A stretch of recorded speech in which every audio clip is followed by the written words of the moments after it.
Watching, some are joining, and nobody agrees on why. She's in full makeup before 7 a.m. She's baking bread from scratch, homeschooling her kids, and telling her husband doesn't need to do the dishes. She's called a Tradwife, and she's one of the most watched women on the internet right now. But here's the question nobody's really answering: is this a lifestyle or a warning sign? This isn't a trend. One influencer alone, Nara Smith, has over 12 million followers watching her make everything from scratch. Hannah Nealman's Ballerina Farm has 10 million more. In 2025, the word Tradwife entered the Cambridge Dictionary. A recent survey found nearly half of the Gen Z women say they'd choose this path if they could. But the trend doesn't mean the same everywhere. In the West, it's often framed in the language of religious submission.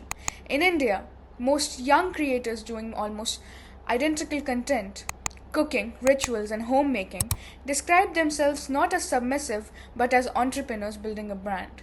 Same aesthetic, completely different script. So we asked people directly, would you actually want this life? Yes, I've seen the Tradwife trend online. It's about staying home, cooking from scratch, and embracing basically a traditional homemaker's lifestyle.